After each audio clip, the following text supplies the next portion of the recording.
look in the eyes of my brother without shedding a tear for my brother. I really want to try for my brother. I wish. I truly do feel for my brother. Yo! What it is, what it do, how you be? Welcome back. Did you fucking miss us? I don't know. We probably actually are back on schedule at this point. But welcome back to another episode of the InformMILLy motherfucking honest podcast. Well, thank y'all for joining us another time. In case this is your first time joining us, we are four brothers from the neighborhood, from the city of Gary, Indiana, neighborhood of Miller Beach, if you nasty, right? And Miller bitch, if you that one. Nah, and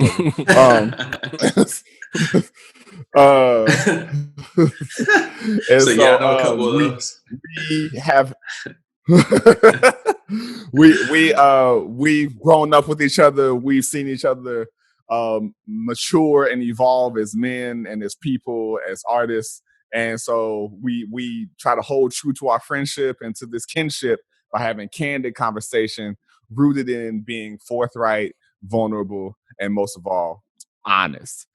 I'm your primary host, and I say primary like we all speak like we speak more than each other, but I think it's just because I MC this shit, if you will. My name is Josh.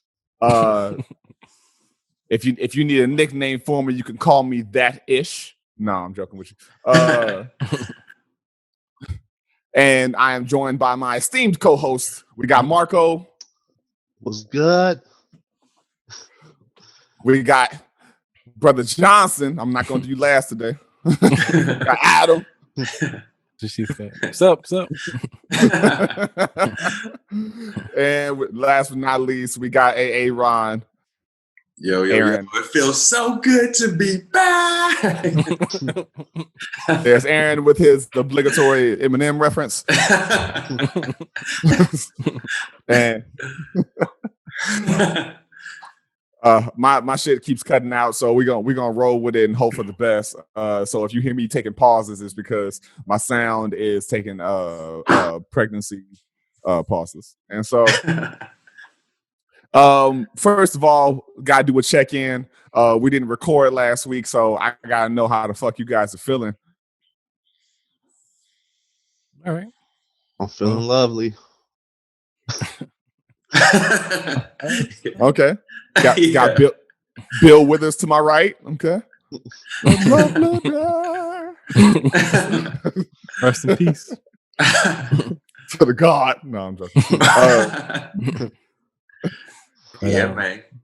I'm doing pretty good. I was worried a little bit. There's some issues going on. I don't even know if y'all know this or not, or maybe you did but forgot. But I actually own a house in South Carolina, and yeah, I do remember that. Yeah, so we were renting it to this family, or whatever, and they moved out, which that's what happens. And so they moved out, and we're trying to sell it because we want nothing to do with this house ever again. So it just gave us a headache. So we're trying to sell it. So we have a real estate guy, whatever, and he goes to look at it, and he goes into take pictures and stuff like they do, and he finds a dog in the backyard that's just still there, hanging out. So this family had a dog, and they just left the dog. Wow. And didn't take the dog. Damn. So we've been trying to figure out, like, okay, we got to get rid of. I mean, we got to do something with the dog, but we're not there. So, right. But I guess the real estate dude, the realtor, keeps saying it. The realtor, I guess he knows a lady that runs this business where they save stray animals, whatever.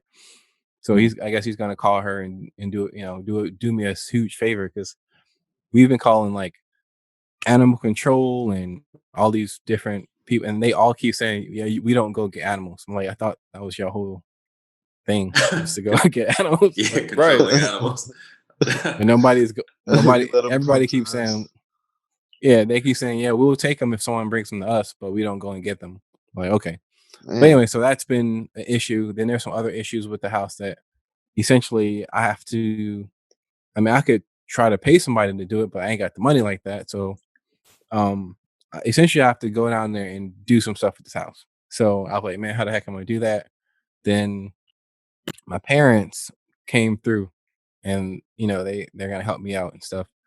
And what Nice. makes it so bizarre is that today is actually their 49th anniversary. And Oh, nice. that information completely slipped my mind because I've been thinking about my own issues or whatever. And I went to them with this information, not even realizing that it's their day, and they still didn't even trip on that, and still was like, yeah, we'll help you out and blah blah blah. So shout out to them for that. So Yeah, man. Yeah. That was a Wow. wonderful story right there, yo. Man, Man, warms my heart. absolutely. Sometimes parents do understand. yeah. Yeah. They just do Yeah, understand. take that, Will. Take that. Yo, I know people just be saying this, but please give your mom and dad my love. I haven't seen them in years, and they were always just really dope people and really grateful Nice. to the love they used to show us when we were kids. And so I'm not trying to like say that on air. I'm just like, man, I haven't like actually like seen your parents in forever, and just want to say what up and love to them. Aaron, how you doing? Hanging in there, man. Trying to stay mindful while acting a fool here and there. But otherwise in a pleasant state, man. Actually excited about coming up in a few weeks to see you guys. If and when we can work that out, Yeah, we can figure something out. Make sure we, stay at from a proper distance. Yeah. I'm decent on my end. Shit's been a little stupid in some regards. I don't care for what's about to happen. Shit's been real wild with kids going back to school, and since I work at a high school, and they're making it now so that what is it? You can the students are going to stay at home, but they're making the teachers go to the building to work. Mhm. And for me personally, I'm like, I don't need to do that at all. One, y'all don't pay me enough to waste this gas. And two, I'm very much like, me being in a dance studio is not helpful to me or the kids because they probably got to, try not to kick over their mama's favorite vase and all of that as it already is. So me being like, come on, use your space, and they ain't got no space. Yeah. Yeah. It makes no sense, man. On top of a bunch of other stuff between never really having adequate Wi-Fi access in the dance studio, and it's just a whole bunch of shit that I'm like, this isn't gonna go well. Can y'all just let me stay home? That way on my lunch period I can really eat and not have to go get a Philly cheese chicken from down the street and then try to dance on all that grease and cheese. Because if Gary Nutrition knows anything, it is that there is no nutritional value to anything that you can get at an expedited pace. And so people literally look at you and go, like, hey man, can I get some greens on there? And they're like, oh, you want iceberg lettuce? And if you don't know, iceberg lettuce is 93% water, in which I could just drink water as opposed to this faux green on my shit. And so it's just rough. It's but otherwise, shit's okay. Yo, Things could be worse. just a quick comment on that whole school thing. You reminded me of something that I saw online about some schools already beginning to like integrate the kids again and actually like bring them into school, and like some of the pictures I'm seeing in one county in Georgia, and then I also heard it might have been happening in Indiana as well, where like half the kids in the picture are not wearing a mask. Yeah, I It's think like a crowded hallway. Indiana was God the first damn. state to have kids come back to school. That's just wild. And people, like the officials were saying, like, well, it's almost impossible for us to like try to mandate something like that to like force the kids to wear masks. It's like, well, we have a What are you talking about? You mandate they a dress. can. You mandate a dress That's what I code. say. You They like send girls home all the time for tight yeah. pants. So You mandated that they go back. yeah, They Yeah. mandate Yeah. a lot, and that's some obvious like is on your head. Like yeah. it's easy. It's like it's covering half of your face. Easy I to can't enforce. identify this person because of the mask. So if you can identify someone's face, then that means they're not wearing a mask. So it's like pretty easy to mandate. Yeah. But the crazy thing is the girl that took that photo, apparently she got suspended for posting it online because obviously it caused the firestorm from all over the country. So she got suspended. But it's like that just makes it more telling, like what your like priorities are. Like you're suspending this girl for doing something completely legal. I mean, right, illegal. So I don't know. And that's it's not looking good. Ain't that similar to the situation of which police killing was it where they didn't persecute the cops, but they arrested the dudes that recorded the situation? Oh, I'm not sure about that one. I remember. Yo, it can't be legal to be able to arrest. Like, what are they gonna say? He was obstructing. I mean, you can arrest. Most of the time, they can arrest anybody for anything, whether or not they get brought up on any charges or actually, Yeah, that's some dangerous shit. You're right. Like you could just arrest somebody because the officer is like frustrated that day and in that moment, like just to stop whatever the person's like shut it down immediately. That's crazy. That's usually the issue is whether or not you're actually being detained. Yeah. Am I being detained? Yeah. I don't answer questions. Am I being? Yeah. That's right, people. But let's jump into today's subjects. So, circa 1990, what was it? 92, 93, where Mr. Andre Benjamin stood on the stage of the Source Awards and goes, "The South got something to say." Yeah, buddy. And he said this to an audience full of guns, i.e., niggas, and because I don't know if y'all saw this episode of it was one of the rap documentaries, hip hop documentaries. I can't remember which one, but they were talking about like all the New York motherfuckers was strapped up, and then all the LA motherfuckers were strapped up. And then they were like, even Wu-Tang came in with they shit. And amidst all of this, no one even acknowledged the South. Like the South wasn't even like in the argument of who was really running the rap game at this period of time, and that's during the 90s. Granted, it's been 20 years since, and so 20 plus years since. And so my question to pose to y'all, because this came from a meme, and so I'm just posing to the group: is Southern rap better than New York rap specifically? I just want to quickly say that like it wasn't better until Fetty Wap hit the scene, and then I'm kidding. I was about to disrespect the fuck out of you. You actually stood on that ground. Yeah, that's a pretty shaky foundation, dog. That's a terrible foundation. I think I'm falling up the scaffold for sure. So what are you feeling? I'm gonna let them start, man. Is Southern rap better than New York rap? Man, I think that it's neither one of them are distinctive anymore. Like I can't really. It's hard to tell them apart now. But if I were to say like 10 years ago, I would have said that the South was probably not even probably that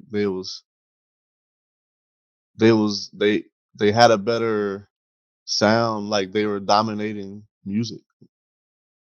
Now, I have a quick question in regards to what you said, Marco. You said a better sound. You mean like just more popular, like at the time, or like, I would say like more creative, like because New York, I feel like New York rap has been like still struggling to find their sound now. Like they keep trying to. That's true. The ones that we really like a lot, I feel like are still doing like the '90s, more like a towards Joey the Badass 90s. or something. Yeah, Yeah, which is fun, which is cool, which is great, you know. yeah. But I don't know. I think there's a few more artists that was like, man, I want to name names like, but some southern artists. Man, Can we not name I can't. names? Or No, I'm just trying to think of some. No, he said he can't think of them. Okay. Yeah. I'm like, damn. Okay, it's gonna be a short episode. So for me, like I can't say that the South is better because I just like that New York sound. I mean, but what I will say is I definitely agree with Marcus. Like the South is very diverse in what they do put out there because you have like I mean, if you go back in the day, obviously you got like Outkast and Goody Mob, and they were always very like the hip hop they put out was like almost if this is the right word, but it almost had like a like a groovy sound to it. Like it had more like it was smooth. I guess that's maybe that's a good word for it. But then fast forward, and I know there's more Southern rappers back then. Like you had you had UGK, and you had 3-6 Mafia. Yeah, 3-6 Mafia. I'm sure there's a lot more. I mean, are we including T.I. or no? Yeah, I was trying to work my way down. We just talking about timeline. the history of it. You got like you said, you got T.I., you got Ludacris, you got. See, that was the era that I'm talking about. Like that was probably 10 years ago. Like becoming, if they didn't like actually become more prominent, like at some time, like maybe 10 years ago. Like peak Ludacris was longer than 10 years ago. Yeah, that's true. Yeah, but 10 years ago, it was a nice little stretch, though. I would say. Yeah. That's true. I think it goes back and forth, only because I think at one point the South really was leading the charge, and I think and especially there's too many people who try to latch on to whatever is the hype thing at the time, and so for a long time people were latching on to those variety of Southern sounds, trying to make them themselves, like make that their shit. There was everybody trying to sound like Lil Wayne at one point. There's everybody trying to sound like Cash Money in general at one point. Everybody trying to sound like No Limit at one point. There's everybody like they were leading that charge. And but I do think the 2010s, New York came back really strong. Yeah. Or it got diversified among the rest of the country a little better. Yeah. Yeah. I would say the 2010s, because for me, between like mid 2000s to like the early 2010s, I quit listening to new rappers. I gave up.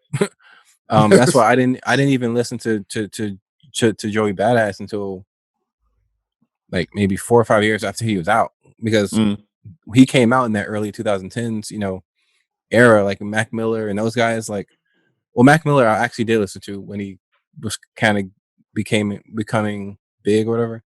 But a lot of those guys, like people would tell me, "Hey man, you should check out this person." I was like, "Nope," because he probably makes some stupid D4L type stuff. So I just was not listening.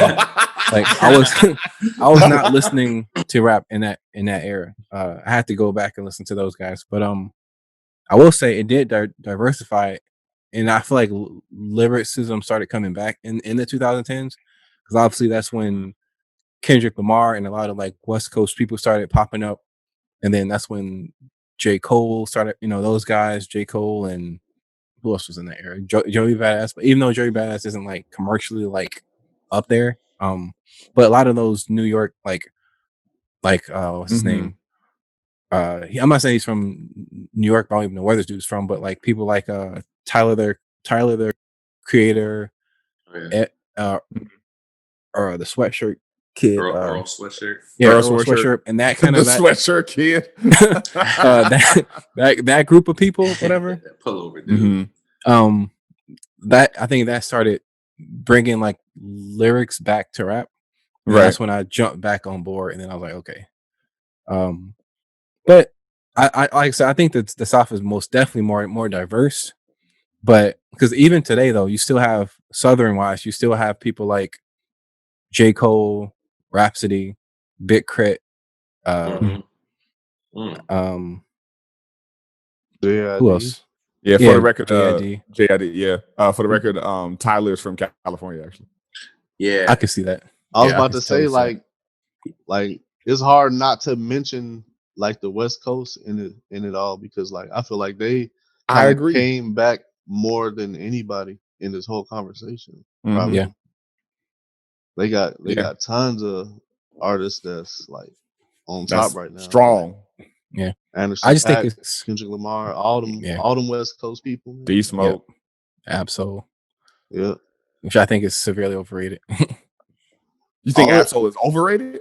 No, I mean underrated. I was like, yo. No. I was like, yo, man, what do you mean? No, he's underrated. But I'm gonna say this, and this will be my final point. I do think it's something to be said though that somebody made a meme and compared the entire South to one city. To one That's city. all I'll say. Because New York is so important. I mean, like you think of people like Because the birthplace, yeah. I mean, you think of people like Jay-Z, which I like over the years, Nas was like my top dog for years. But it's just like Jay-Z though, he to me he's taking Nas spot as number one for me. Because Nas in his older self, he just hasn't really put out, anything that great. Yeah. But Jay-Z, his last album, 444, like I'm not saying it was great, but it was pretty good. It was a great album. Yeah, for somebody, I liked it a lot. you know what I'm saying? So he's been continuously putting out good albums. In his younger self, in his older self, he continues to put out good Magna albums. Carta. Well, I mean, I'm not saying that. That was probably Magna Carta is utter shit. Yeah, of course. Did y'all hear the? I'm just messing. No, but I'm saying Did he? overall though, overall hip hop wise, I don't think there's another rapper who's put out. He has at least, in my opinion, at least 4 classic albums, and I just don't think in hip hop that's common. Yeah. No, I mean, agree. Jay. I think Jay has the longest bandwidth of any rapper. I can give you that he has stood the last damn near 40 years. Yeah, let's see. At least 30. Is it at least 30? Because his first solo album came out in '96. But 96. Okay, I thought it was earlier than that. My bad. But he was still on other people's stuff though, like features and stuff in the '80s even. I saw some clips of him. He was like, he had a whole different style then. Yeah. Yeah. It like morphed through the years. Yeah. Which is impressive. It's still relevant. Exactly. Yeah. A lot of times, it is impressive. Too often, I don't know if y'all feel this way, but doesn't it seem like everybody's evolution doesn't always work? Yeah. And that's no, go ahead. Yeah. No, I was gonna say that's true. And I think Jay-Z, like before Jay-Z, like when Jay-Z put out 30's a New 20, it was a song on like what album was that? It was on Kingdom Come, I think it was. Okay. Yeah. I think he made it okay for older people to rap, because before then everybody was like, you gotta stop rapping at a certain age. But he was like, why? And he made it okay. And I feel like he really did like kind of like pave the way for all of the guys over 40 that are, to me, some of the guys over 40 are the best people in the game right now. Like, really, some I of agree. them. Like I think like Royce the 5'9" is having like the best over 40 career ever. Yeah. Yeah, I can Like- give you that. I can definitely I give you agree, that. man. And Black Thought, And- he's doing solo stuff, and his EPs are Mhm. really good. So I think Jay-Z is really important for the old guys. Like he made it okay. So yeah, Jade has done a lot for our hip hop senior citizens, so to say. No, just cats that have gotten past 40. It's Pierce. not a common thing to for people of that caliber to make it that far. I personally think Dre could have if Dre wanted to, but I don't think Andre wanted to rap to that degree anymore. I absolutely think he could have. I feel like there's no doubt that, like, if we're talking about like the skill to do it and to like last that long, most definitely. I mean, Most definitely.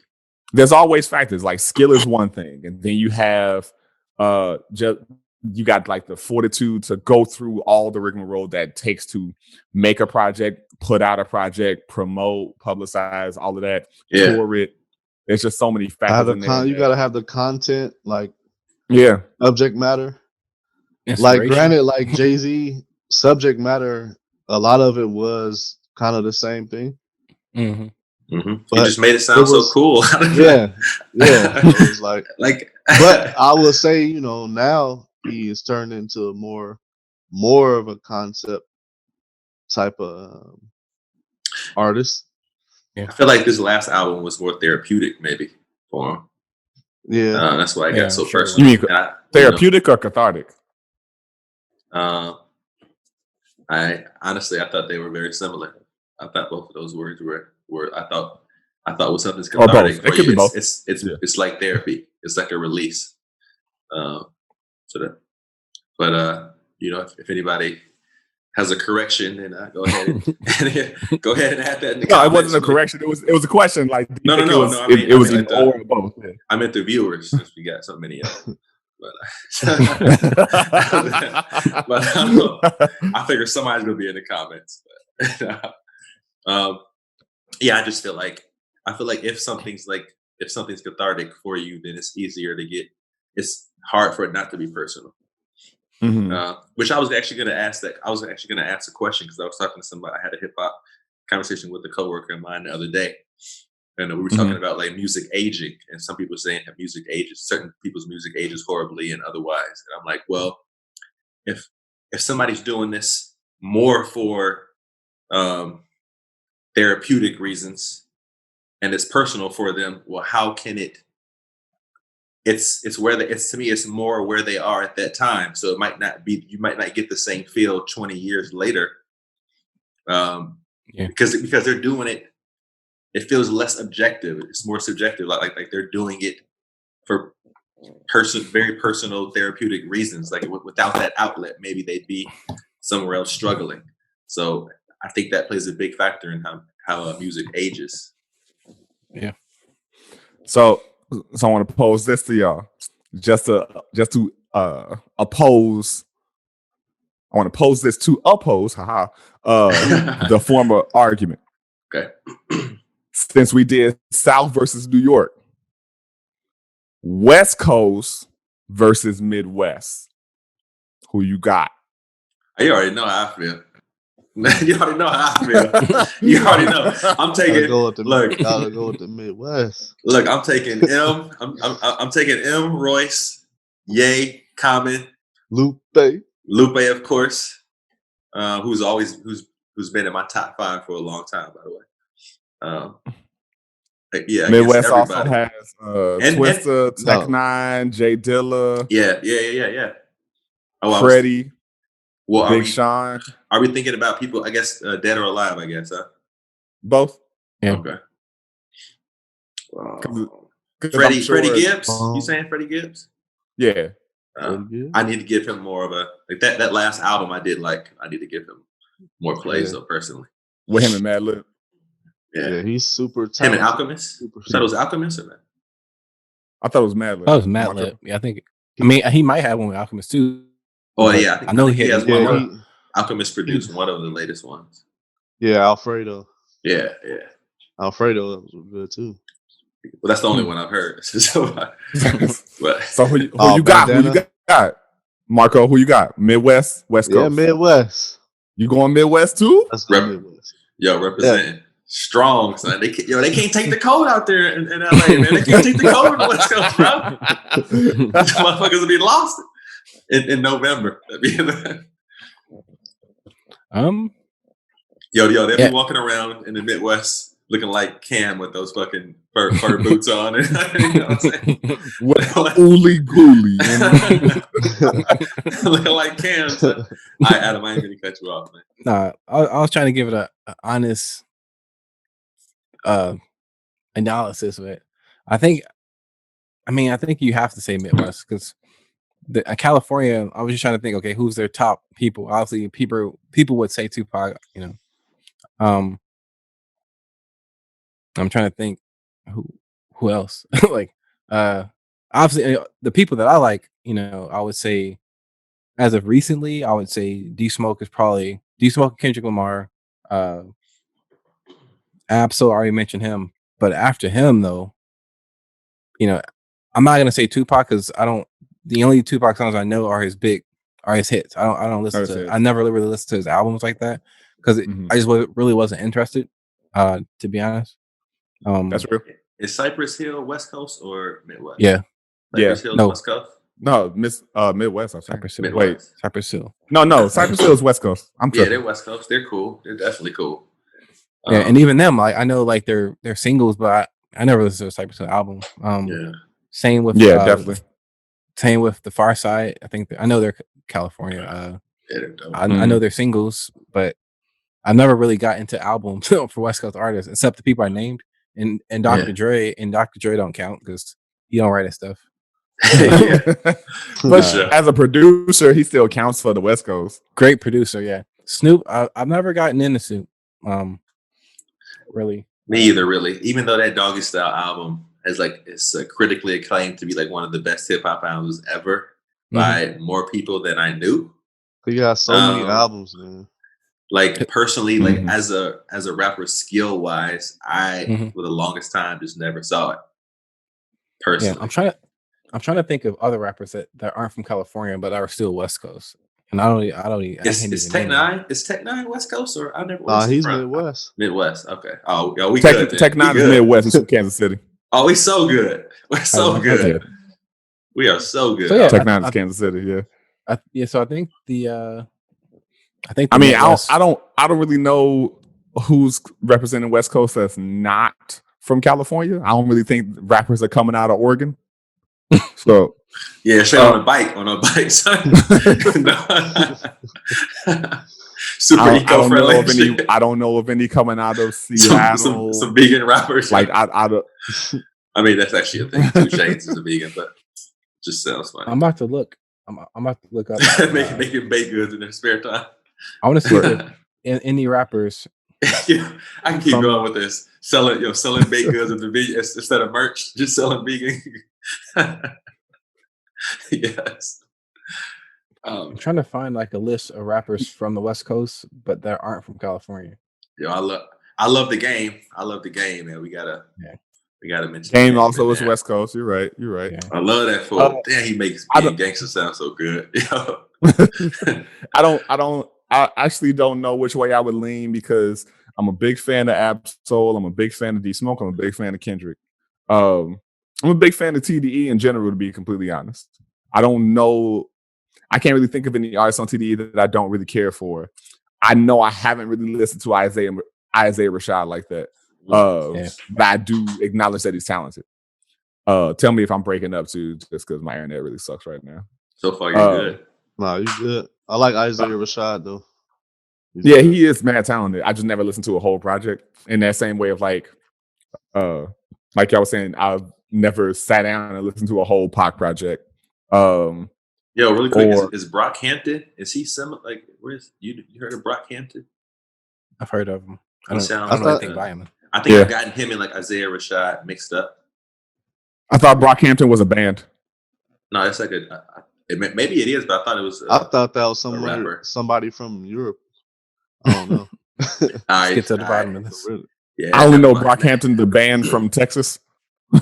Oh shit. Okay, I'm gonna let you finish your last thought then.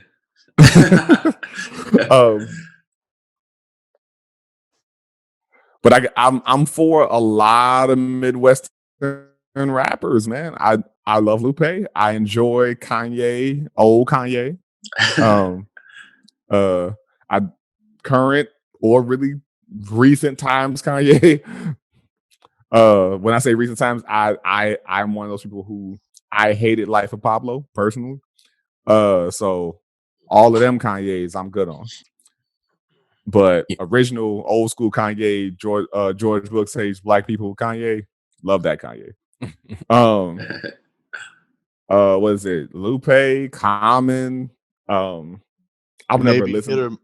He may be hit or miss, but Big Sean sometimes is. Yeah, I agree. I've always been a fan of it. I feel like he has more potential for sure. I remember being angry the first time I heard "Don't Look Down." I don't know if y'all remember that song. I do with Mos Def. With Mos Def and Big Sean. I was like, wait, Big Sean can rap? Yeah, he's dope, man. I didn't know. So it's one of those things about to me. I didn't know he could rap. To me, his first mixtapes were like pretty good to me. Like I really, yeah. And then some of his albums is like that first one. I kind of like. On them. A lot of them seemed very commercial though. Like that first album, like I liked it. It just was like it was very easily listening on the radio. I think. I thought it was. I like his freestyle when he'd go up to like a radio show. I just felt like some of those were like highlights for me. Big Sean. As far as like I enjoy Tech Nine. Tech Nine is usually hit or miss for me just because sometimes the like offbeat rapping kind of gets to me. But I think he's extremely talented, probably one of the best businessmen in independent recording. Yeah. And I enjoy quite a few people on Tech Nine's label. I didn't know. Who's on his label, by the way? You got Chris Calico. You got he was okay. You got what's that duo? Cess Crew. That's really really talented. There's a bunch of folks whose names ain't coming to me right now. But like, I actually heard of Chris Calico. He's cool. Yeah, folks. Strange Music is a real decent label. And so I don't know which way I lean, but it's probably unfortunately leaning. I'm saying unfortunately, but like I'm probably gonna lean more toward the Midwest, even though there's some cats on the West Coast that I really really fucking enjoy. And so, yeah, man. What y'all say we jump into this full subject? Do it, because this is a bit of a dense one. Not that the rest of them aren't, but okay. So let's talk about the actual question. I was trying to see if I was going to rephrase it at all. Do you believe that a person can appropriate their own culture? And a follow-up question to that, by all means, you can answer that one alone, or you can answer the follow-up, or both, or what have you. Right? Is African romanticization by Black Americans a form of appropriation? That's deep. I'm glad to start if y'all need some time to process and you can start. Get your ducks in a row. Please do. Okay. Let me know if I start getting choppy again. My internet is being shitty right now. Okay. Do I think that someone can appropriate their own culture? No, because appropriation has to do with people taking parts of your culture without acknowledgement of its source, or like giving just due reference to, or a tribute to. I can't attribution. I can't think of the right way to conjugate that. Right. And so, do I think that someone can appropriate their own culture? No. Is the African romanticization, the romanticization of Africa, right, by Black Americans a form of appropriation? Hell no. Why? Because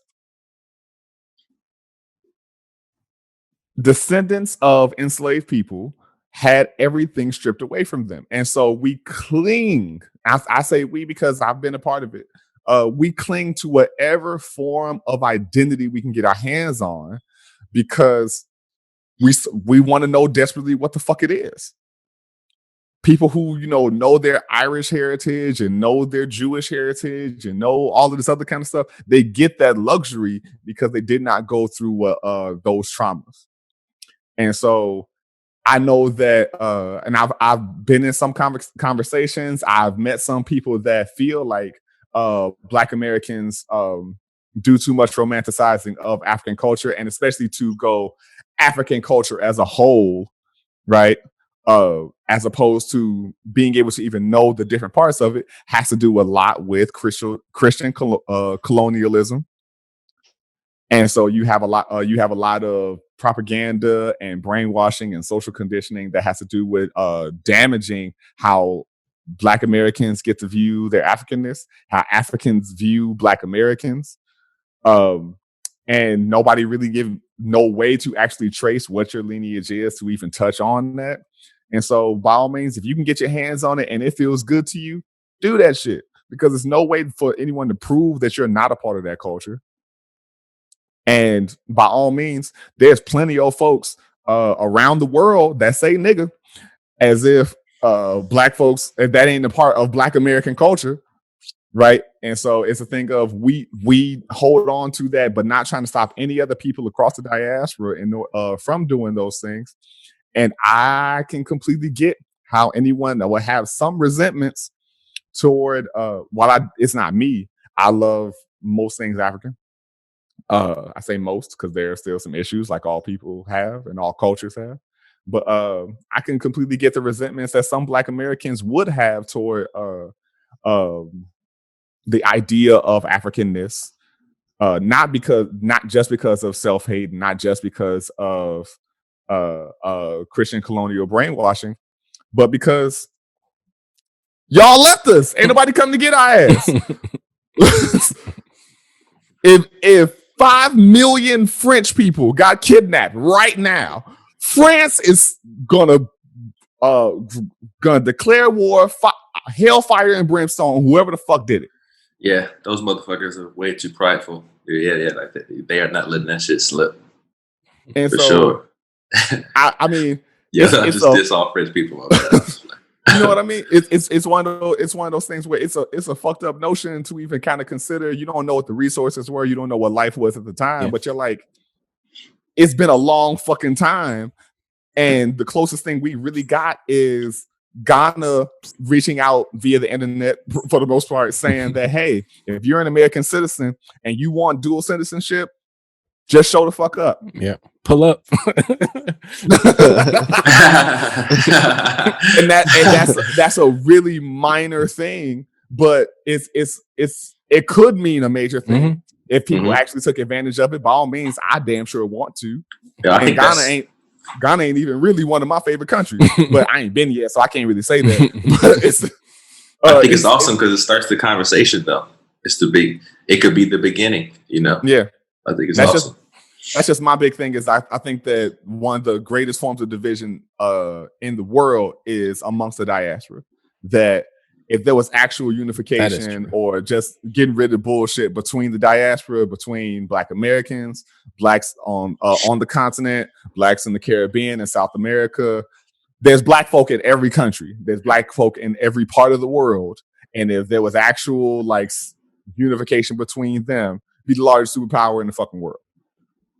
I agree with that. But yeah, I don't think that you can appropriate. I don't have any beef with Black Americans who try to latch on to whatever they can of Africanness because you're trying to get some kind of grasp of a heritage that was taken away from you and that you have almost literally no way to trace. Yeah, I agree with you, man. That's like kind of my I guess that's my main comment here. That I agree with you. It's like, why would I have an issue with somebody even just being curious and trying to find out more about their heritage or their lineage, especially like when you think about what's been taken away, like how hard it's been to do that. Like in whatever way you're doing it, I feel like I can understand. I could see why you're doing it. You know, they could a bit, and hopefully it'll come to like be fruitful. Mm-hmm. You know, like I would never have I don't know why I would have an issue with that. I don't know why somebody would have an issue with that. Yeah, I think You that's know? the only right answer to that question. Like, I mean, what? Yeah, like if you've been stripped of your history, then of course, then that's your right, and even your mission is to, like the word romanticize. I don't know if that like kind of insinuate that you're kind of like overdoing it, but I don't think you can like overdo this thing type of thing. Mm-hmm. Like, it's your right to be adamant about knowing your history. So when I say romanticize, because I did formulate the question, what I do mean that what you said, Marcus, and also because one pushback I'll even give to the argument I made is when you're learning more about Africanness or those parts of Africa that you want to get into, what Anglo-Christian colonialism did was take a continent and water it down to one idea, as if there isn't diversity amongst an entire continent. right. How people are in Mali is not how they are in Zimbabwe. It's not how they are in South Africa. It's not how they are in Morocco. Yeah. And The so whole thing where a lot of people who just like are kind of oblivious about it all, like they right. think Africa is a country. Yeah. Like, Mm. we ran into that a lot. I think when we were in school, like Yeah. hearing people say stuff like that. Yeah. I like Mhm. for me, every time someone That specifically. like for me, and Black people do this a lot, and like people will say, "I'm eating some African food." Now like from where though? Like what specifically? What are you talking Right. about? Because like you said, you know, Yeah, food that you eat in Morocco ain't gonna be the same food that you eat in Kenya. It's not right. gonna be the same. Yeah, I'm sure there's a shit ton of like French food also in Morocco. Yeah. I'm pretty sure a lot of them speak French, so who knows what you find there. And then the thing is, because beyond the actual how should I say, like original cultures of these areas, you also have all the colonial input. Yep. that's happened over the last couple centuries, where you got French input fused. around. Say it again. I'm just saying, like, it's fused in Yeah, the culture. Yeah. that's what I'm saying. It's like, you got all of these French parts, you got Spanish parts, you got Indian parts, you got Chinese parts. Like there's China is doing numbers on a number of parts, a few parts of the continent. Very So true. you got you got plenty of colonialism that also feeds into it now, and people trying to hold on to it. I had a pink woman in South Africa argue with me to tell me how she was more African than me, and I was like, Somebody told me that "Bitch, before what are too. and I'm because curious. So what was her argument though? I would like to hear her argument. because she was born and raised in South Africa, and I was like, "Yo, Dutch ass, murderous ass ancestors don't make you more African." Well, to me, that sounds like because she was like, that's a question of like identity. Like, all right, well, just because I'm born here, I'm more African than anybody else. That sounds Right. like an identity thing for her. Yeah. That's like And me that's saying anybody, I I'm guess. more. That's like me saying I'm more Native, I guess, than a Native American. I'm like, not really. Not really. No. Yeah. And I don't even know if Native is the right word. I'm more like whatever tribe that was living in Northwest Indiana. Yeah. No, I'm more of that. Potawatomi or something. Yeah, I'm more of that than you. Like, no, that's not true. Just because I live on Ash Place, that don't mean nothing. So for me, since I got to make it known, I actually posed the original question in this, and that actually came from. So there's this person that I've worked with photography wise, a few months ago, and she's Japanese and Mexican, and me sound like a Like, let me stop before somebody gets on me about fetishizing. Damn, you can't do nothing. You can't do nothing. So, and this is where the conversation, this is where the thought came from. One day, me and I never know whether to say her name or my wife, because I always say Kirsten, but I notice y'all always say partner, or I don't know what to say. So me, It's all good. It's informal, man. but you can do what you want to. yeah, It's fine. I just know what's proper when it comes to It doesn't matter. casting. I don't know either. It really just has to do with your privacy level. Yeah. Okay. And now, I mean, she don't even really go by that name like that anyway. But anyway, so true. Kirsten, we were talking about this. She knows of her because she worked with me on the shoot. So we both know of this person, and we found it very interesting that she broadcast her Asianness. It's like very out there for you to see, but her Mexican side kind of takes the back seat, and you never, she doesn't really put it out there. And we always thought that was very interesting. It's 100% her right. Do what you want to do. But it was like, it's like she wants everyone to know that she's Japanese, but the Mexican part is kind of like, it's not there. And it feels like she's trying to sell an image. And that's where like the question came from. I'm like, can you appropriate your own culture? Like, can you, because you do, like, we all know that there's like a certain corner of the world that essentially fantasizes Japanese culture. And that's just a thing. And like for me, it feels like she's trying to sell that to her followers that fit into that. And that's just what it feels like, because if you see the post, it's kind of like, it just kind of feels weird. I think I've said this before when we were talking about appropriation. I was like, for me, I honestly, I can't even pinpoint it in words what it means, but you just feel it. It just feels like, it just feels off. And that's how it feels to me in this person. But, and that's where that question came from. And like I said, I don't know if appropriation is even the right word, but it kind of feels like, it feels like she's kind of exploiting a part of herself for essentially validation on Instagram. That's what it feels like. So I guess maybe that's the better. Yeah, question. I would say exploitation would make more sense in that scenario as far as opposed to appropriation.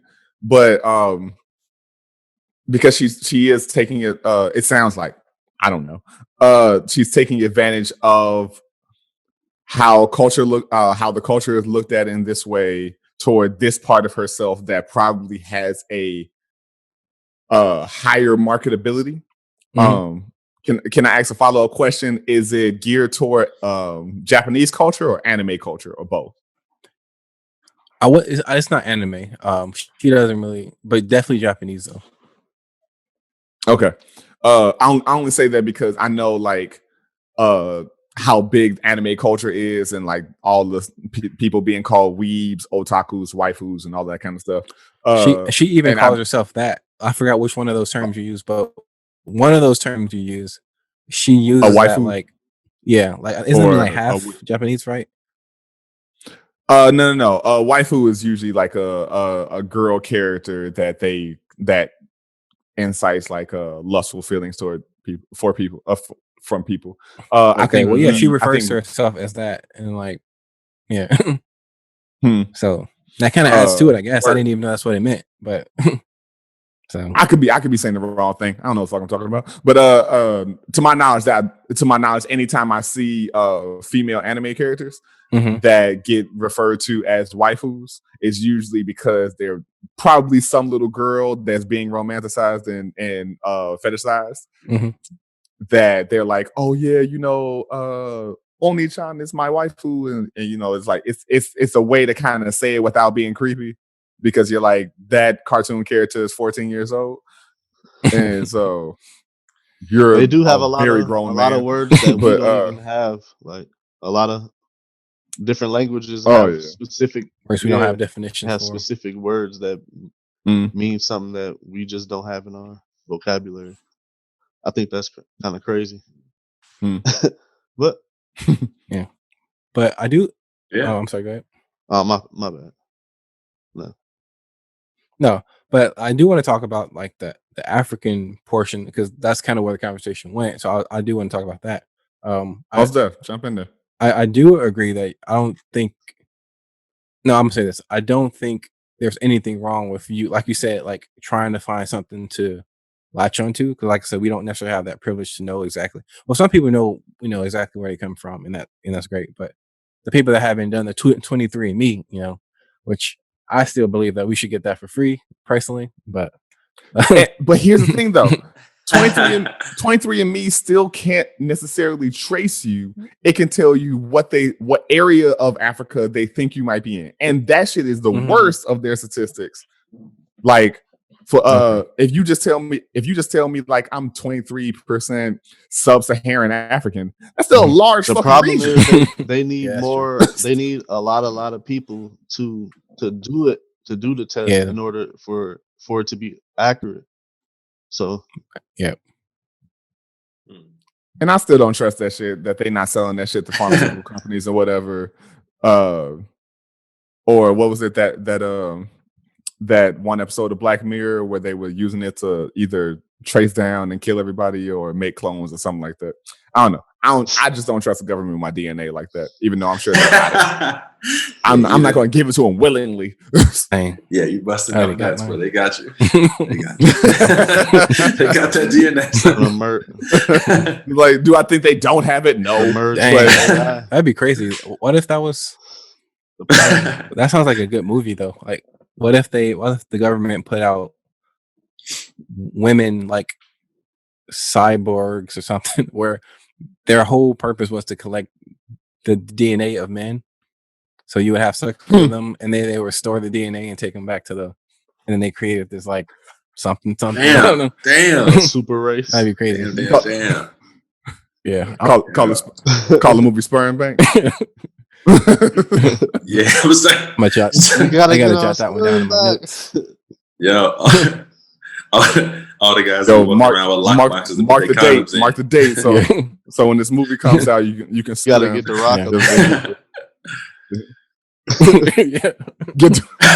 Because Dwayne can do anything apparently. Jump from skyscrapers and everything. Yo, that skyscraper poster is the most infuriating thing. Yo, because it just. Yeah, that was crazy. Adam, wasn't it you who posted that thing where like Tom Cruise actually did that one stunt on the fucking? Yeah, when he was hanging on the plane. That's crazy. Yeah, that's incredible. That's incredible. Well, most of them. Yeah, I didn't know he did that one though. I thought that was like, okay, he's not really hanging from a plane, but dude, no, he actually was. That's like one of Mission Impossibles, right? Yeah, I think it was the whatever the last one was. I guess there's a scene where there's a plane taking off, and he like somehow gets on it on like the door, and the plane is taking off, and he's on the plane, just holding onto it. Yeah, and I guess he really did that. Yeah. Yeah, bro. That's no magnets, nothing. Yeah, it's just. Now I'm sure there's a harness and all that that you don't see, but still, it don't matter. Like, that's crazy, bro. Planes are risking that shit. Yeah, I was about to say, yo, yeah. Marcus, you took it out of my mouth. I was about to say, yo, quick side note: who's better stuntman, Tom Cruise or Jackie Chan? I'm going Jackie Chan. Yeah, I think Tom is impressive that Tom Cruise does his own things, but he's not acrobatically doing things like Jackie Chan, Not at all. Like, I always think about the thing about Jackie Chan. I always think about that one scene in Rush Hour 2. I think it's Rush Hour 2 when they're in that casino, and he jumps and slides through that little rectangle. Like, there's like a desk where you go cash your chips in, and he jumps through it. Like, that scene always, like, I never forget that scene for some reason, because at the end of the movie they show the I know what you're talking about. And they showed him getting stuck or whatever. And I'm like, how did he not get stuck every He time? runs up the wall because it's like such a small space. Slot. And he was doing it even when he was older too, man. He was still it's impressive, man. I don't know if y'all saw this one video where he was getting honored for something, and his original stunt crew came to like show him love. And he like started hugging all of them and crying because it was like the one he got most of his like building his career movies done with was his original stunt crew. Oh, nice. I see that. And there was So- another thing too. I don't know why I have all this like Jackie Chan knowledge. Where he had called a a hidden member builder. apartment in some random building in China where he had like a hidden apartment like behind a restaurant, and it was like solid globe plating throughout the apartment. Like it was completely decked out. Damn. Like I'm sure if you just like YouTube Jackie Chan hidden apartment or hidden condo or something like that, I'm sure it'll come up. But it's like gorgeous situation that he had going on. Yeah. Right. But back into the original subject. Aaron, Marcus, thoughts? Well, like, yeah, I already said that I definitely agree. Like, I wouldn't see why somebody would have such a issue with somebody at least being curious. Yeah. And like, just, you know, now I'm also at the same time like, crazy. I have a shirt that says self-discovery is cool, but I genuinely am not, I don't care personally to do the 23andMe or like find out anything about my black or white culture. Like answers, I just don't. I'm not motivated to do it. I don't know. I don't. Perhaps I could. It's not to say that I couldn't find value in it if I like went down the lineage and like met family members who knew somebody and had had things in a keepsake from who knows when. Could it be beneficial? Yeah, I just never personally have been had much of a desire to do it, so maybe I'm not the best to speak on it. But just in general, like for practical reasons, I would never have an issue with somebody else being curious, especially given like the circumstances for African Americans. Like it's hard to argue that. And I don't know what somebody's argument would be, even if it was like they're romanticizing and like in whatever way. It's like, well, that could lead to something more genuine. Like that who's to say it didn't come out of like them filling some void and wanting to appreciating and finding value in gaining more information about their lineage. You know, that's a hard one to me to argue against. Yeah. But I just, I've never black or white, never really been had much of a desire to do so, really. You know, like I have family members for sure who introduced me into the 23andMe and who were like asking questions. And I had a really good time meeting one of my grandmother's relatives while I was in Germany. And that was like really nice. Yeah, it was like really cool. She's very, very sweet. But I don't know. It just never really, I was never struck by that bug. I was never really bitten by that bug. To do so. So I get yeah. I'm trying to bring them back. Yeah, so I get it. I get it for sure. And it'd be hard to like have an issue with that to me. But I just never really been motivated myself. Yeah. Marco? Yeah, I mean, I pretty much agree. Like the only way I could see if somebody had a problem with it is if you're trying to exploit that culture that you claim that you are trying to learn more about. You just in some way. I mean, I have a quick question about that, Marco, really quick. Well, I guess for everybody, but just because you brought that up, I wonder, do you think in the act of trying to learn more, you could unintentionally exploit it? Absolutely. Okay, yeah, because I don't know a necessary scenario, but I'm sure that has happened or could happen. I just think people can tell if you're being genuine or not. Yeah.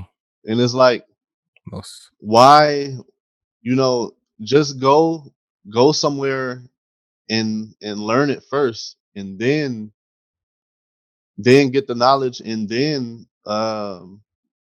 actually instead of exploiting, then you are respecting it also, instead of that. I think it's disrespectful to like take something that you don't know about and make money off it without showing at least that you've done the knowledge on it first. Right. Okay. And that, go ahead, Mark. So I guess I'm wondering at what point, like, what's the standard on, okay, it's officially been exploited, and like is it Yeah, when that's when everybody sees it and you're making enough money, so it's like, all right, now this is exploitation, as opposed to things that are happening that we don't even know about, maybe. It's because it's usually a thing of, if you are making money off of it, but none of that money or resources or like oh, attention goes to its source, awareness. like Yeah, awareness, because it's take for example, and we can even segue into this. It may bring more out of the conversation too. Another meme was made from a tweet actually, and it said, "Can we normalize calling Beyonce Mama Africa?"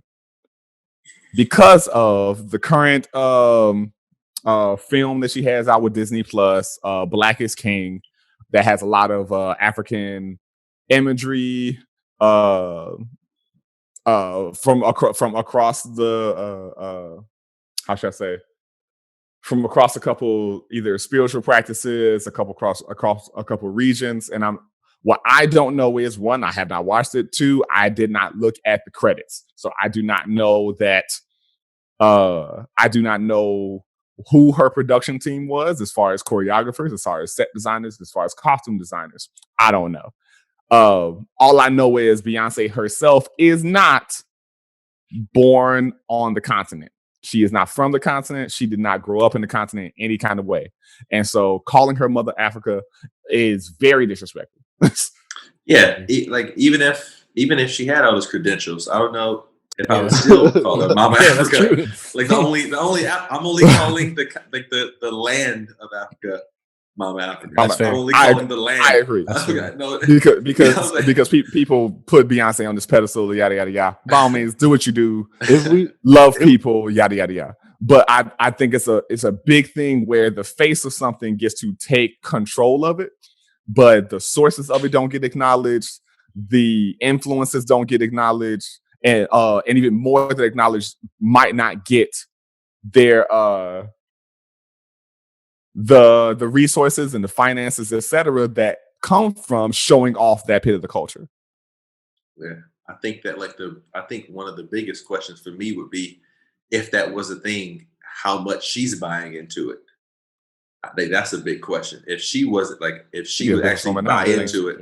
I was about to You know? say, if that is a title, I don't think that she would be anywhere like even. How are you equipped to be Mama Africa? Yeah, exactly. You're not from Africa. Exactly.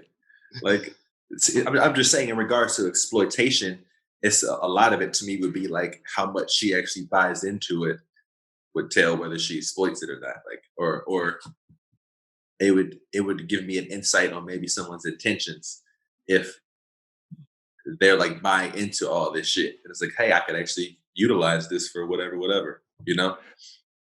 I mean, as opposed to being like, man, this shit is crazy, but like, thanks y'all, but this is wild. If I've learned anything about Beyonce in the past 30 years of barely listening to her, and I'm not saying that to diss Beyonce. By all means, she's no. It was just funny. I'm just saying, I laugh because I feel the same way. I know. I feel you. I'm disclaimers and prefaces all day. Beyonce does not ever speak for Beyonce. Beyonce's fans do all of the speaking for her. That's true. And she says less like every time. Like I feel like you can't argue with most of the stuff that she say. Like she says it so eloquently. But I mean, when you at that like level of superstar, like they rarely gonna say something that's gonna be like, oh well, yeah, like controversial. Mm-hmm.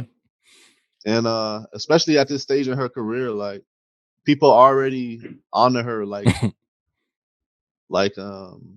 God level. Yeah. Like all right, I've been waiting for this part of the conversation. So I've had issues with Beyonce forever. I think that she makes the music that she makes is very consumable to people because they like the music, and that's fine. But her music, in my opinion, is not. It doesn't feel. What's the word I'm looking for? It doesn't feel authentic. Um, Even if you go back to the Destiny's Child days, like it was like if the her music always felt like music that at that point, music that they thought people wanted to hear, not music they necessarily wanted to put out. Because if you listen to their old music, like what's the song? Oh, like Bills, Bills, Bills, whatever. Talking about can you pay my bills and blah blah blah. It was like it was very like sassy and like a lot of their music was kind of like that because yeah, girls want to hear it. They want to hear, and it's just it's also very, especially back then. It was very contradictory because they'll make a song called "Can You Pay My Bills" and then turn around and make a song called "Independent Woman." So I'm like, it's never felt so. Like, what's your message? Because you're saying on one hand to pay my bills, and then on another hand you're saying independent woman. Yeah. So it just felt like life is about casting a wide net, you know. I guess. And let's fast You gotta forward, hit those target audiences. You gotta hit everybody. and then let's fast forward to like the Mystic Beyonce or whatever. It's like I felt like when she was talking about like the formation stuff. First of all, it kind of felt cheesy to me, but that's another. That felt cheesy.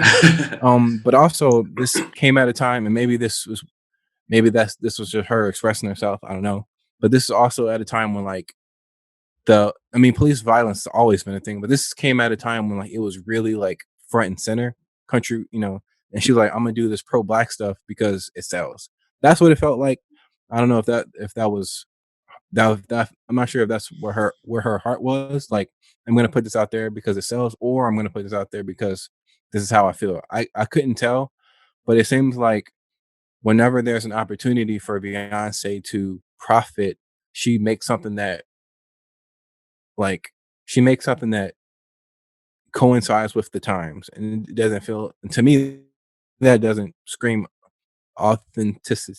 Whatever the word, I can't say the word. It doesn't. Yeah, Authenticity. it doesn't come that off that way to me. The only thing that honestly felt like that was when she made Lemonade, because that was the personal thing, and it was Jay-Z cheating and all that stuff. That felt authentic to me because it was her experience.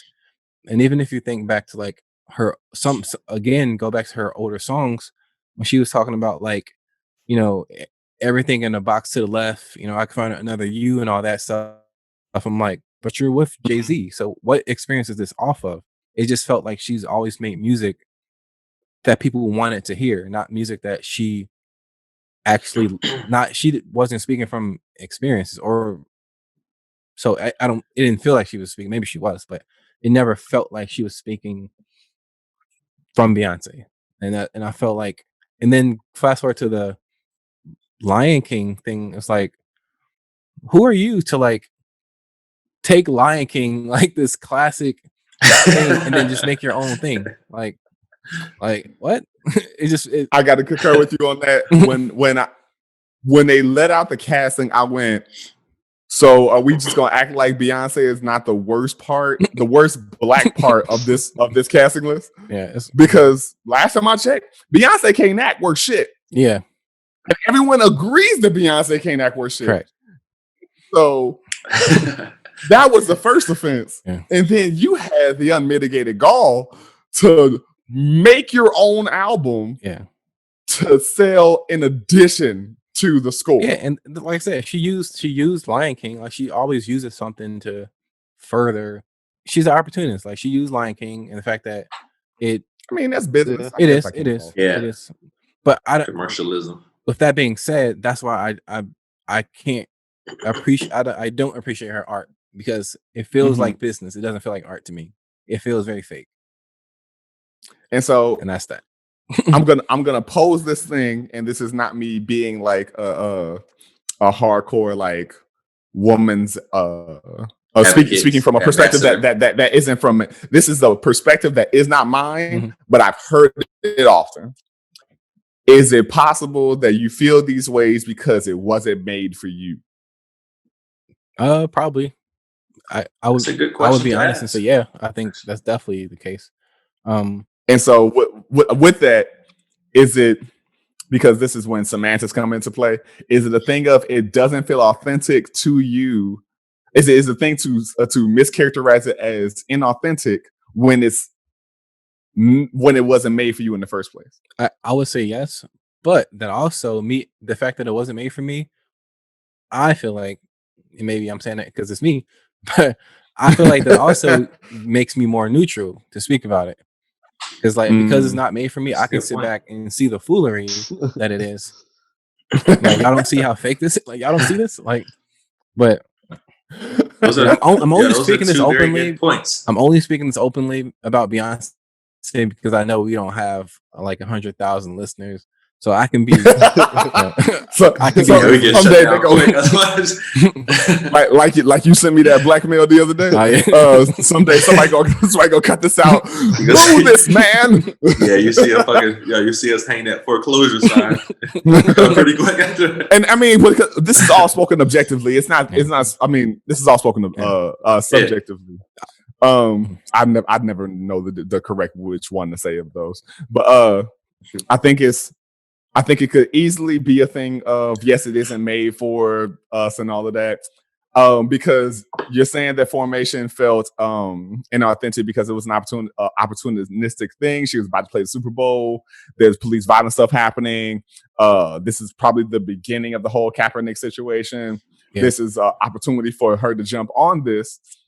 But then I'm sure some Beyonce fan, not saying it's me, it's just because the song was on a lot and I'm a fucking dancer, so can't avoid it. The lyric in there, y'all, this how you know I don't know because I don't really know this lyric. Something, y'all acting crazy with that Illuminati mess. Addressing how tabloids and whatnot have been saying that Jay-Z and Beyonce are a part of the Illuminati for a good decade. That is personal to her. Yeah. And talking about how she likes her man with that Jackson 5 nose or something like that. And defending her husband that the culture has been calling ugly for ever. Yeah. And like those are personable things to her that are in the song. So is it not just as personal as Lemonade if she's bringing up these very personal things about her? I don't know, man. Wow. I don't know. I'm gonna cop out. I don't know. I'm like I said, I'm not trying to play devil's advocate, but I'm like, yeah, good points. No, it's true. It's a good point, and I'm just gonna cop out and say, I don't know, man, and just be like, but I do like I was saying, like Adam like went in like on Beyonce specifically. That's kind of what I was saying. Like, I mean, to tell the truth, I'm not a big Beyonce person either, and I don't think any of us are. But I like one song. I talk about this all the time. It's funny that Adam is like ranting about it, but I have this conversation too. But the reason I agree with him though is like I never really felt like Beyonce was like a true artist, like that.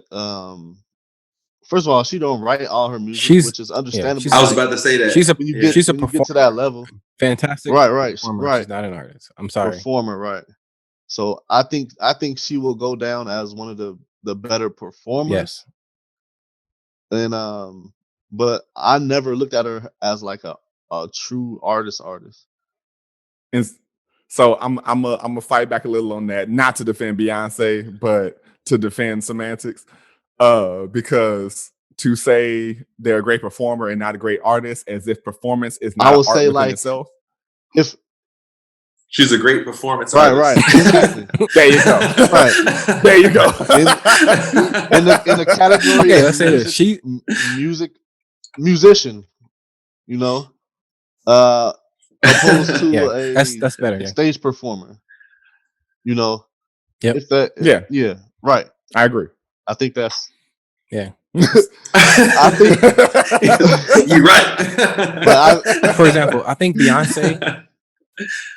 I think if Beyonce had like a Broadway, if she had like a what's the word, like not agency, when someone's like in Vegas for like 2 months doing a show, what's that called? A resident. Yeah. Red Residency. Yeah. So if she had something like that and that was her whole career and she was just doing these humongous productions, she would. Mm-hmm. I mean, I feel like that's her lane. But as far as just, Mm. I feel like as a recording artist, you know, it's like it just doesn't do it for me. Because like I said, it's just all over the place. Like, and I'm not saying you can't have a wide range of stuff. I think Tupac was hypocritical and his stuff. It's like his stuff was all over the place. He was talking about I get around in one song, and then talking about, you know, black women, queen. Like, which is it, dude? Like, come on. He was more Yo, convincing. honestly, Yeah, yeah. I feel like it to some degree at some point it's hard not to be hypocritical though. That's true because people do grow. Like, And they, I mean, you know, yeah, and like you might feel one way one time, and then you feel another way another time. You know what I'm saying? it just makes it harder to defend. It's hard. It makes it harder to defend when it's on a record. Though it's like, oh, you said this though. Second verse, you said. Yeah, no, that's true. And like just in regards to the hip, like it feeling like her opportunistic nature. I agree, and I feel like that's where commercialism and like the business meets art, where it's number one, it's going to be really tough for anybody to put out something that's about that particular time and probably make money off of it and not have people question like, man, were you trying to do that just to get some, you know, just because it made sense right now? Like, it's going to be hard to really know if they were inspired by it, and then also appreciated and understood there's a business to it. I think that's a really tough balance. Yeah, I think to have, you know, and really come like I off was still saying, authentic. like when you get that big and you've been in the game so long, it's like another thing to it. Like you struggle to come up with the content. Like you gotta kind of talk about whatever they say. Like Kanye, like you gotta kind of talk about what you're going through currently, because I mean, if your content is still the same as way back then, it's like, okay, now like we want to know some personal things, or like what do you go through, like you know. Yeah, no, I agree with that. Okay, that's a good point. So with that being said, I don't think there's anything wrong with talking about what's current, because and that's art has always done that. Art shows us essentially what is going on. Because if you look at if you listen to music, you know, from I mean, really a good example is the ice cream theme song, whatever. And if you look at when that song came out, that was a perfect description of what the times were. Like, so wait, which song are we talking about? Nigga gave a watermelon. Yeah, nigger love a watermelon. That, you know, the nigga love a watermelon. So you know, like the theme song, the theme song of the ice cream truck, like what's it? Whatever the theme song of the ice cream truck that goes around all the time. The original song is a legitimate song called "Nigger Love a Watermelon," and they took. I had no idea. Wow. They took the melody from that and made it the ice cream song, which is cruel, but. Dude, I had no fucking clue all this time. And that song came out, I don't know when it came out, but maybe 20s, 30s, maybe even 10s. I don't know, but that is one of the best examples of rebranding ever. Yeah, since the swastika. Jeez. Yeah. I don't. I would really like. I would really have to question and ask, like, whose inspiration was that? Like, for which one? Why that song in particular? Do you want to use for a fucking ice cream truck to have little kids chasing the fucking truck? I don't know. I don't like to bring excitement to people. Why that one? I don't understand. Very poetic. Damn, to say the least. That's crazy to think about. But I didn't even finish the point. The point I was saying was like, I'm not opposed to people taking a current thing and making art from that. It's just like for me and Beyonce, it just never felt right. It just, you know, and that's okay. Like, you know, you don't have to like everything that's popular, and that's okay. And I'm trying to tell myself it's okay not to like Beyonce.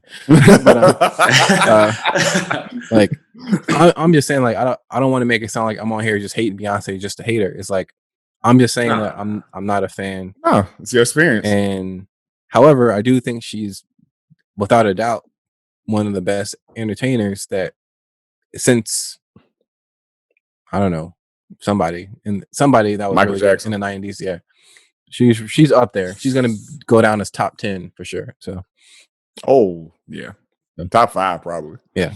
And I agree with you. I have similar feelings. Where I don't particularly care for Beyonce. I'll never go out of my way. I've never gone on my way to listen to it, with the exception of what the fuck is the name of that song?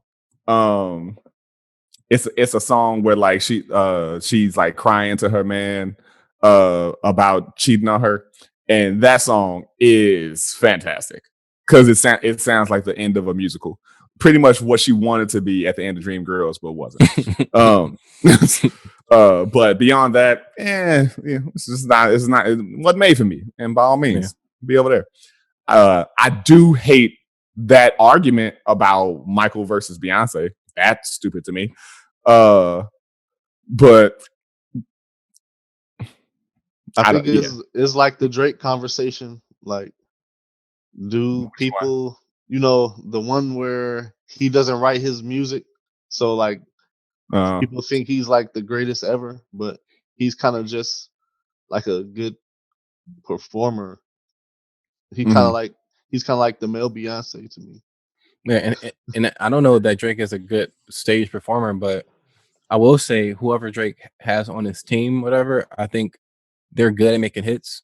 Because like I'm not gonna say I'm a Drake fan, but I wouldn't say I don't dislike Drake though. But I'm not a Drake fan, if that makes sense. I'm just saying, like, in terms of how big he is and just like his overall presence in music, I don't know about his performing per se, but I'm more so mean like his technical ability. Like, you could tell he is talented, but yes, as an artist, like, I don't really think he's there. Like, similarly to Beyonce, I think he is a pop artist. I think he's He's a pop artist in a rap artist's body, essentially, because they whatever him and his team does, they know the perfect formula to making a hit. Like whatever that is, because he makes hit after hit. Like there are songs that he will put out that I didn't even know was a hit, and out here like 3 years later, and like, oh, he got a new song out, and Kirsten's like, no, that came out like 3 years ago. And apparently it was a gigantic hit. So it's like there's hits out there I don't even know what he makes. It's like at this point, like, it's like his camp, like most of his hits probably can be contributed to other people, honestly. Yeah. So it's similar to Beyonce in that way. Like, once you get that big, like, you got unlimited resources, basically. Yeah. The issue that you go ahead, Aaron. I was gonna say, I think part of it, at least with the whole Beyonce thing too, is like what could sound a little less, could sound a bit inauthentic is like when you're not writing your own music, it could feel less personal, obviously, to you. And like, I'm thinking of like certain artists, like Marshall, who came out and was like super personal from the very beginning and transparent. It felt more personal. When other people do that, I feel like it seems like, okay, that feels more authentic. They're talking about their life for real. As opposed to, like, to me, which is why I agree with you, Adam. It did feel like a bunch of people were writing her songs. I mean, it was a fact, but like, it didn't feel personal. When it's personal, it feels like, okay, this person feels a little more authentic, and you can kind of relate more, as opposed to, all right, she's hitting every single audience member. She has a song for every single audience member to make sure they all agree. You know what I'm saying? It's like, damn. And for me, I need to say this: I'm not opposed to people not writing their own music, because if you look back at all the Motown artists and all that, they didn't write their own music. Yeah, but Smokey was writing most of it. Yeah, I think it's important though that you choose the right song though, because if you just accept any and everything from everybody just to put the album out, you're gonna get accused of not being authentic. So like you have to find the music that like, first of all, you have to figure out who you are as an artist. I think this is right. I'm not like an A&R or anything, but I think you should discover who you are as an artist. And then from there, like, and if you're not writing your own music, like, okay, well, what is me? And then you go from there. But if you just accept anything, oh, this sounds good. That sounds good. Let's put it on there. Then that's when your music starts sounding like it's not cohesive. Instead of like what resonates with you. Yeah. I feel y'all on all of that. I figured out the name of that song was Resentment. I think I've heard of that. That song is good, man. It came out when we were in like high school. But I don't know. I think that she's a great performer. I think that she's a decent vocalist and all of that. I do have my own personal artistic gripes with her that she has a history of stealing choreography. And my bigger thing, and to tie on to what Marcus was saying earlier, is I wouldn't have an issue with how big she makes everything if she made sure that everybody who contributed also got they just due. Now, I don't know that I don't fully know the inner workings of that, but I do know because she's the face of everything, she ends up being on the forefront. But like I told you, I don't know who did the costume design for Black is King. I don't know who did the choreography. I might know one person who did some choreography, but it's because I already follow them on Instagram. But beyond all credit at the end of the shit, are you really making sure that those people get put on a higher platform, that they're getting more opportunities, that more resources are being allotted to them? Like, what are those things that's being worked into? I know that she has all of her philanthropy. I know her and Jay be giving to colleges and all of that is great. I'm not putting only gripe I particularly have is her stealing choreography. And that's because I'm a choreographer and that shit is whack. I'm glad that she's hiring more choreographers to make work in the now, but that is a part of her past. So I don't really have much beyond that to say. You know, Beyonce is cool.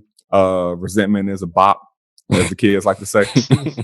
It's really not. It's like a very like gut wrenching song, but So it's more of a vibe. It's more of a vibe than a vibe. Oh yeah, a vibe. Let me tell you how much I hate that phrase. I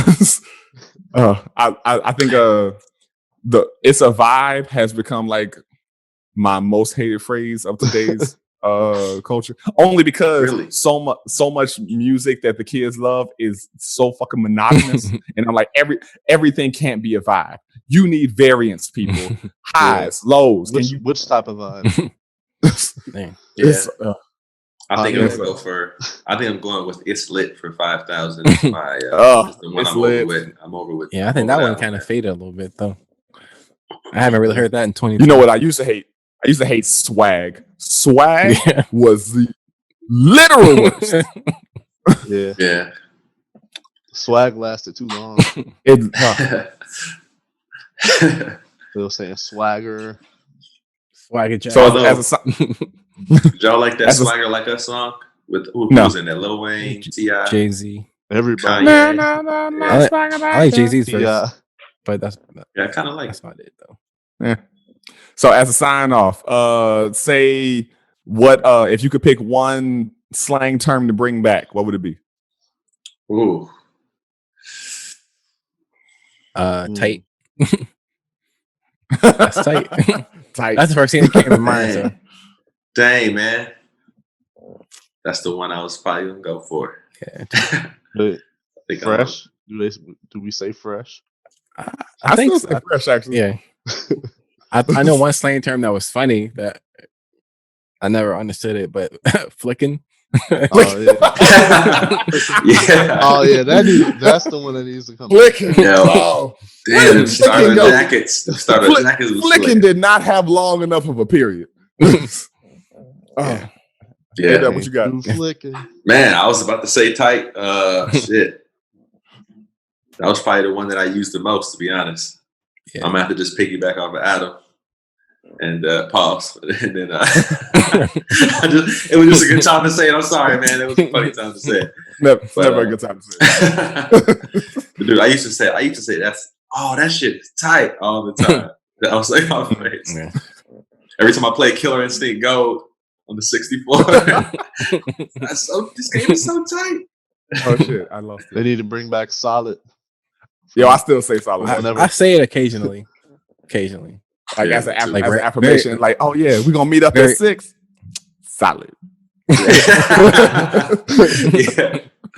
I say that's pretty That's Say good. like a few Solid. times a year. I definitely say fresh Solid. a lot. Oh, Or I say cold blooded. I used to say, man, that's cold blooded. Yeah. cold-blooded. That's Uh, I feel like Spice Adams would say that.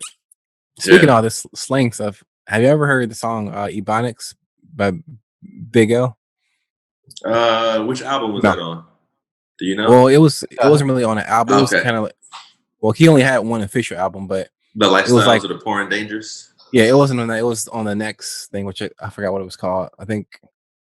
I forgot what it was called, but anyway, he just the whole song is him going through a bunch of New York slang terms and what they mean, which doesn't sound interesting, but it's kind of cool. I'm gonna look it up. Oh, I'm sure. Yeah, that dude. Fascinating. Yeah, that guy's cold blooded for sure. He's real.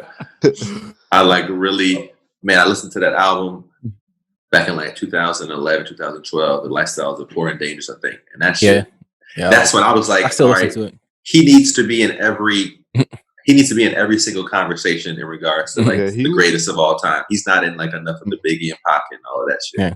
His only downfall is Ridiculous. again, it's kind of like with Biggie was he didn't have enough material because like he only really came out with one full album, Yeah. one studio album. Everything else is like kind of like compilations of like kind of stuff Yeah. that was recorded but never put on anything.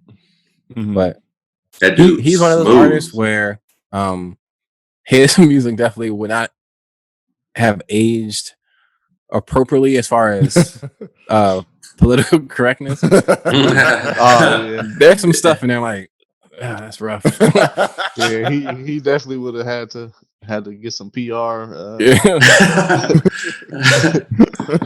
Yeah.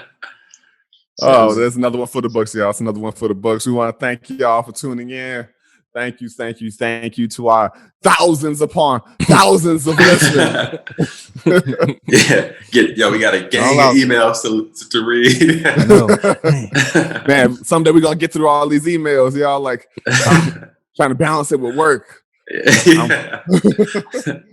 Oh man, if you enjoyed this, if you didn't enjoy it, if you like it, if you loved it, if you hate it, if you got something that you wanted to say, if you think that we talked about something but didn't get into it enough, please write us at informedlyhonestpodcast@gmail.com. If you're watching this or listening to this, you probably already know how to spell it, but just in case, INFORMILLY honestpodcast@gmail.com. We spell it with the Millie because we from Miller bitches, right? Callback in case you didn't catch that. Right, all right. Way to bring it full circle, man. Guys, you got anything you want to say before we get off? Man, I know. I'm gonna say stay safe. Stay vigilant. This thing ain't over. So yeah, stay safe.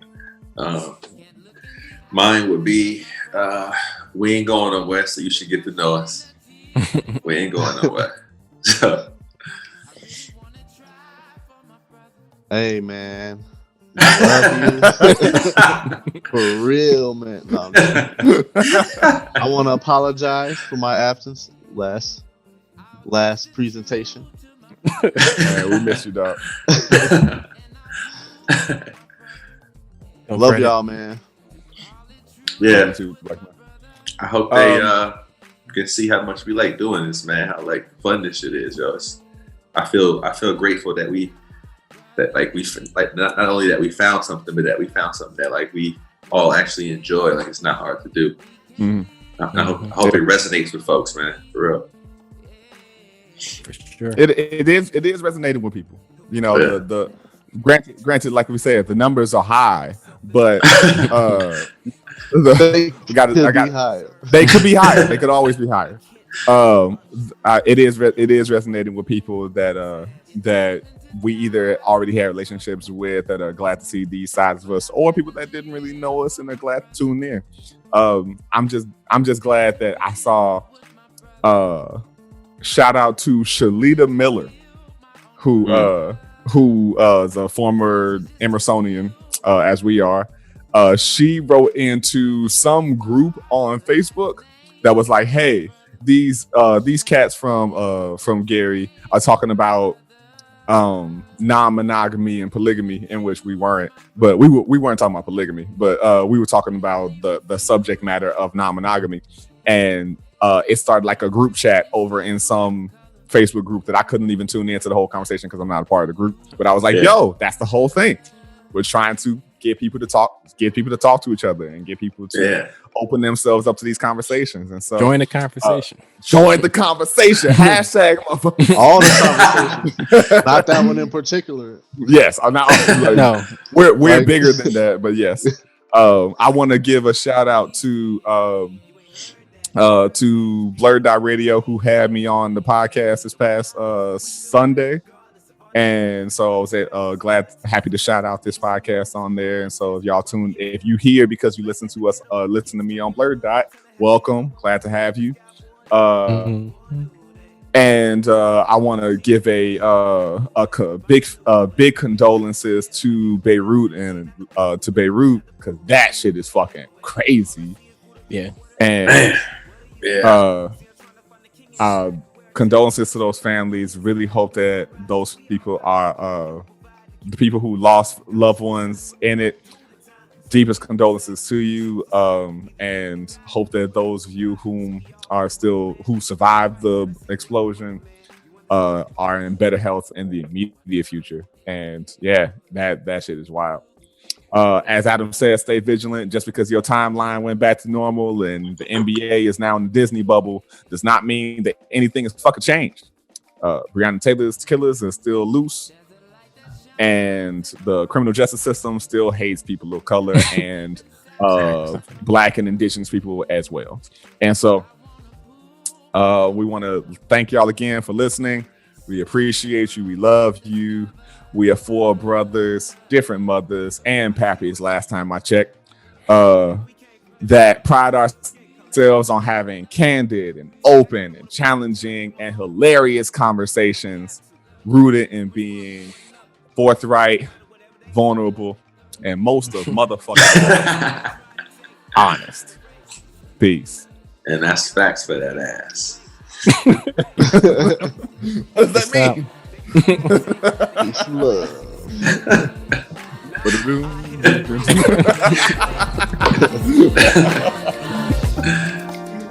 Thanks, y'all. Peace. And